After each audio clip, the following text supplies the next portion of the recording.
Good afternoon. Welcome to Working Lunch. I'm Adrian Charles. Inflation's lower because the Chancellor's changed the way we measure it. And why not? But why is he doing it? And will it affect your pension? Share prices holding steady ahead of a rejig of the top 100. And there's a cheese mountain at Dairy Crest. I'm doing my best to eat through it. Coming up too, Virginia goes to the heart of government to see how to change the law on debt. Adam will be breaststroking through the history of water companies, not literally, of course. And it's National Carers Week, but what kind of careers are available for carers who look after people at home? Well, Roger and Sheila here have set up a business looking after people from home. The Chancellor's verdict on the euro is a not yet, but on a new European way of measuring inflation, it's a very definite yes, please. It's called the Harmonised Index of Consumer Prices, or HICCUP, as it's known. If we were to be cynical, we'd suggest one of the things he likes about it is that it cuts our inflation at a stroke. At the moment, by our measure, inflation's 3%. As if by magic, HICCUP puts it at 1.6%. This raises many questions, not least, what will it mean for pensions? As pensions payments are generally calculated according to inflation, will their value not fall? Now, Roy Barton from Somerset says since pensions are index-linked to inflation, does that mean smaller increases are on the way? Brian Brooks wants to know how it will affect the state pension, and Alan Catherall from Surrey is worried about the impact on annuities. Well, the Chancellor did appear to be explicit. The inflation target for Britain will be set on the consumer prices definition. I can confirm that pensions and benefits and index-linked gilts will be calculated on exactly the same basis as now. We'll get onto that in a sec. First, what is this HICCUP business all about? Here's John Butler from HSBC. What's the difference between calculating HICCUP, John, and calculating our RPI as we do at the moment? Well, there's two major differences. One of them is that the measure we look at the moment, the RPIX, it includes housing costs like house prices, council taxes. The harmonised or the HICCUP measure doesn't. The second difference is just in the method of calculation, right at the very basic level, in terms of something called a geometric versus arithmetic mean. And both of those differences explain about 0.5% off inflation. What was that again, John? The geometric arithmetic mean? That was good. I know, I'm sorry. No, it's all right. Why strip housing costs and council tax after it? They rise and fall. They're a big part of what we pay. That's why I believe the measure we have at the moment is a superior measure of the cost of living for the UK. Because, like you say, housing makes up a large proportion of people's spending.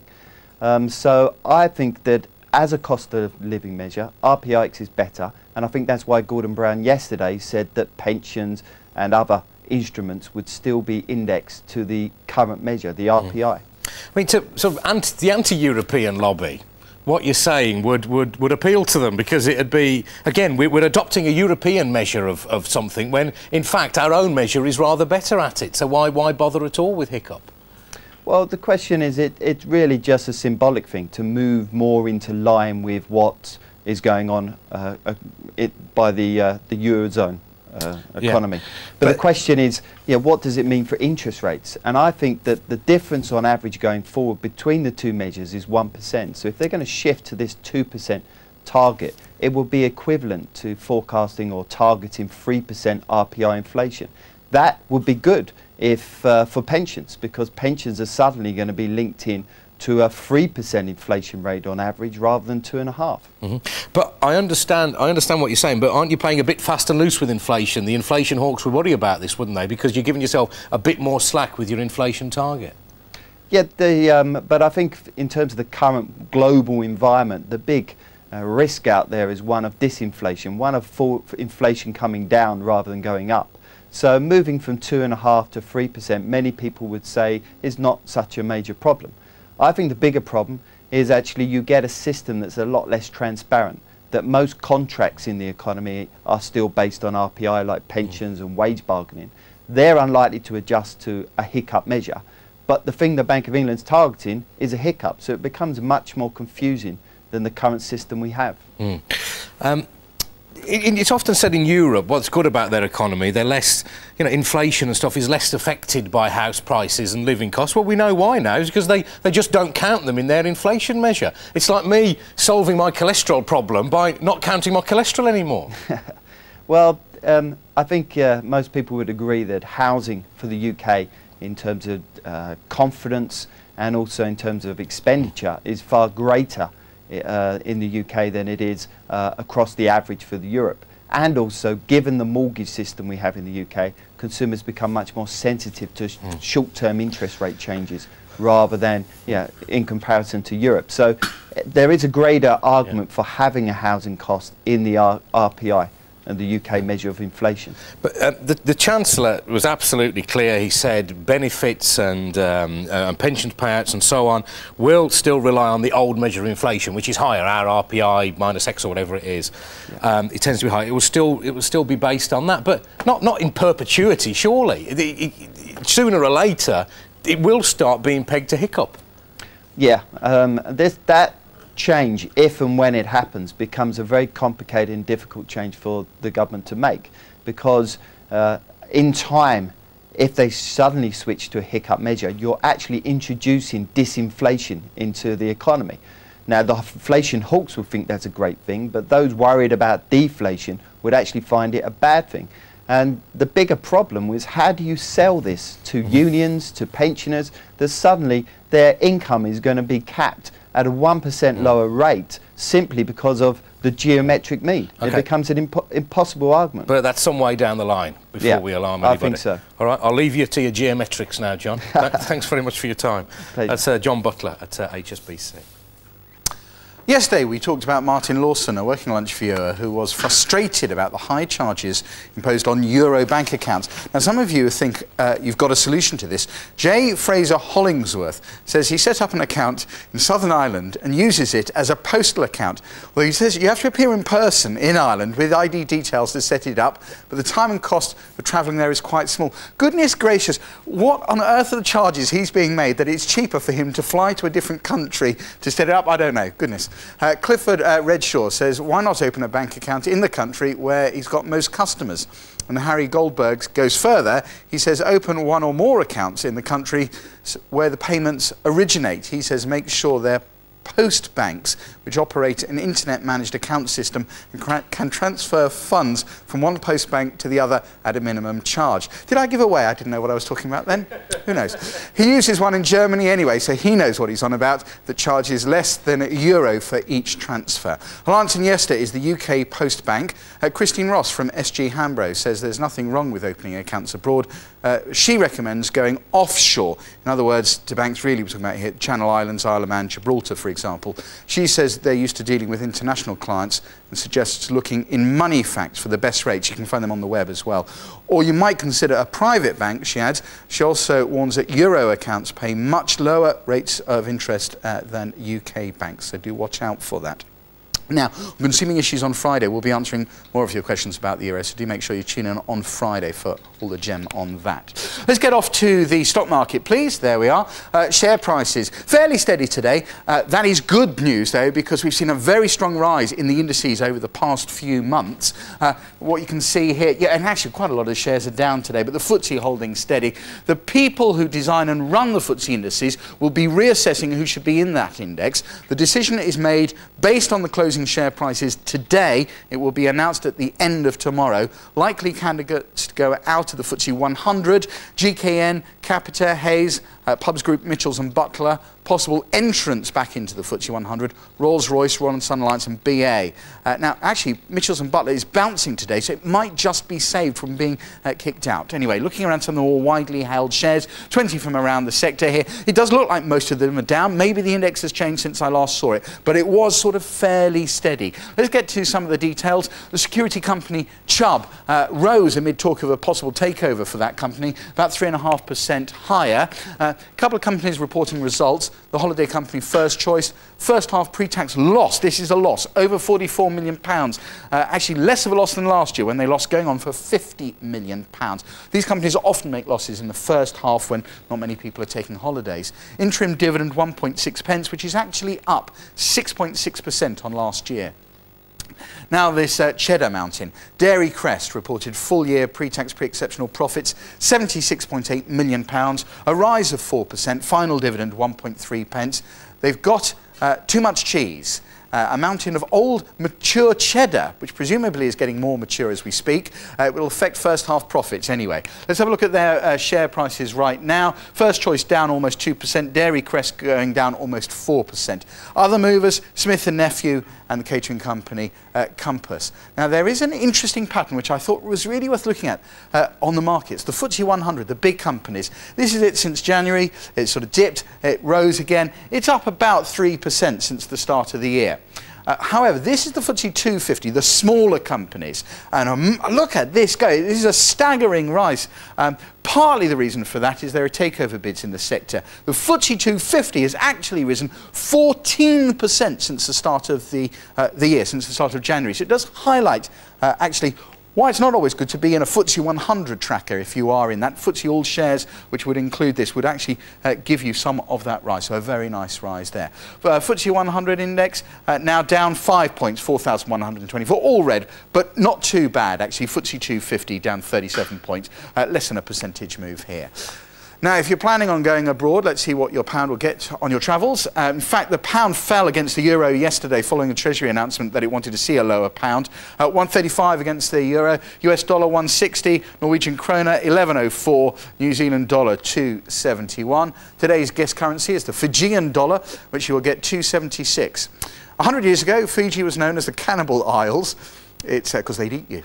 It's now famed as an exotic film location. Films such as the Castaway, starring Tom Hanks, was there, and the Brooke Shields blockbuster Blue Lagoon. Was it a block? I thought it was a failure. Anyway, it's the film Blue Lagoon was shot on one of Fiji's 300 islands. Like every other adolescent boy, I was a very keen fan of that Blue Lagoon film for reasons which will be obvious if you've ever seen it. The other business news, the Irish government is taking legal action to close down the Sellafield nuclear reprocessing plant in Cumbria. Ministers are worried that radioactive waste is polluting the Irish Sea. The action starts today at an international tribunal in The Hague, although the Irish admit it could be an uphill battle. 10,000 people are employed at Sellafield. Digital TV is finally gaining a foothold among older viewers. 40% of those taking up the Freeview service are over the age of 55. That's according to figures from Dixon's and the BBC. This age group has traditionally been rather wary of digital. Freeview, which lets you watch all free-to-air and BBC digital channels, now has a much older age profile than its paid-for rivals. French workers are on strike again, hard though it is to believe, but it's true. Air traffic controllers and railway workers are among those taking the action. It's pensions they're annoyed about. The government has had the cheek to propose that French people need to work longer to get their full benefit, so there's going to be big strike and lots of trouble, and don't try travelling there today and all that kind of thing. And today's unsurprising survey, 67% of workers find their offices drab and dismal. That's a shame because according to this report on office colour, the right hue can increase problem-solving skills by 10%. You can even get the right colour, you can even read auto cue properly. Yellow and blue makes us feel better. Red increases tension. As you know, we're trying to get the government to change the law and put a limit on the interest rates that lenders can charge those who find it difficult to get credit. No more of this 2,000% annual interest, that kind of thing. Today we're taking a look at what it takes to get the law changed. Can you do it alone? Do you need to pay lobbyists to practice their dark arts on your behalf? A question for Virginia. Changing the law is a bit like going on a long cab journey. You've got to know what you want, how to get there, and keep your eye on the meter. House of Commons, please, driver. The basic ingredient is the politician. 2 is even better. And if you can get them to come to you on foot, so much the better. Michael Howard and Stephen Norris have come to visit the London Taxi Drivers Credit Union. Michael Howard believes debt is a real problem. Personal and household debt is a source of great anxiety and often misery to many people, and I'm very concerned about it, and I want to explore ways in which we can ease that problem, and I think credit unions have an important part to play. I'm coming here once a week to pay me, once a month to pay me LTDA subs as well, and I'm just popping in, put a bit of money in. Getting the ear of a politician isn't usually this easy. But if they won't come to you, you've got to go to them. Westminster is the heart of government, and if you want to be successful, you need the help of the lobbyist. Well, if you want to change the law, lobbying is essential, but it's not essential to actually pay for it. If you've got the people who are capable of giving the advice, working out a plan for a campaign within your organisation, whatever kind of organisation it is, you don't have to spend a lot of money on it. I think this is where lobbyists sometimes go wrong, and that they've sort of built up this culture where they think they've made people believe that unless you've got thousands of pounds, you can't have any access to the system. A lot of it is actually common sense. The murky world of lobbying is all about influence, but those on the receiving end of the lobbyist say they're not all they're cracked up to be. Where lobbyists don't really understand what they're trying to do themselves, they don't understand the system, they're not really putting the case over effectively, they're wasting everyone's time. They're the ones you didn't want to have the calls from. And are there many like that? There are quite a few. It's an industry that it's easy to enter, and particularly, I mean, for example, I worked in Brussels for a couple of years, and there were a lot of companies, lobbying companies, who didn't seem to know any more than their clients, and would phone you up and ask you what's going on in the council. You tell them for free, because you're working for the government, they then charge their clients an awful lot of money, and I spent a lot of time helping them out. This is the inner sanctum of the government. In the central lobby, it is your right to meet your MP to discuss any business you wish to pursue. During the consultation period on debt, you could meet your MP here to tell him or her what you want the government to do. Now that the consultation period is over, the government has to consider all the evidence that's been put before it. The next time that you'll hear about it, when all the lobbying is done, is when the government presents those findings. Then eventually, one day, it will become law. While lobbyists do take you straight to the heart of the action, they do cost £1,000 a day, so you've got to have deep pockets if you're going to afford the full fare. This next item will strike a chord with many of you, as it's reckoned there are at least 7 million people at home looking after relatives and friends, and all this week is National Carers Week. Rob? Well, they're having a bit of an open day actually to mark the occasion here at Lutterworth, and carers are a group that we're becoming more and more aware of. I mean, take this area of South Leicestershire, for example. Just 18 months ago, there were only 40 registered carers. Now there are 160, so it's a sign of just how increasingly aware people are. But one of the biggest dilemmas they face if they're at home caring for people is how to find work, how to find a career. Obviously, there are a lot of demands on their time anyway. Now, Maureen is carers development worker. I got that right in the end, didn't I, Maureen? Yeah. For this part of South Leicestershire. So what kind of problems do people have then? Well, if they're caring, they're obviously have got caring responsibilities, so they're at home a lot and they've got to look after the person. So finding employment is really difficult for them. A lot of people choose to work from home, use the internet a lot, but it is very, very difficult. And a lot of them are in the benefits trap as well, because a lot of carers are on benefits and the people they care for are as well. It has to be worthwhile for them to, you know, the worthwhile employment for them to go back to work. Are there any jobs that suit, or is it down to, you know, the actual employer? It's really, I mean, it's what the person wants to do. Just because they're carer doesn't mean to say that they can't be, you know, have any employment. It's just whether the employer is actually cares for the person that they're caring for. And what kind of help's available then? Is there someone they can go to? You can, Job Centre Plus have specialist staff that will actually sort of help carers and look at the opportunities available to them. So. And when people have been coming in and talking to you, what kind of problems have they come up with when they say to you, you know, I can't find work? I can't find, well, basically it is this benefits. It's because they do receive some, which isn't a lot. I mean, you and I, you know, it'd be very difficult to live on it, but it's coming off that and finding employment that's going to pay them, because they might only be able to work part-time if they're caring. OK, Maureen, thanks for now. We haven't just done that walk, by the way, for the good of our health, because today's also a bit of a pampering day. In fact, there's some pampering of carers going on in there right now. And in fact, the people doing the pampering, Roger and Sheila, are both carers themselves, but they've managed to also find a way of running a business too, and here's how they do it. Working from home is probably the best option for carers, and that's exactly what Roger and Sheila have achieved. Their daughter Stephanie, who has learning difficulties, is at a day centre this morning, but it means they're always around for her.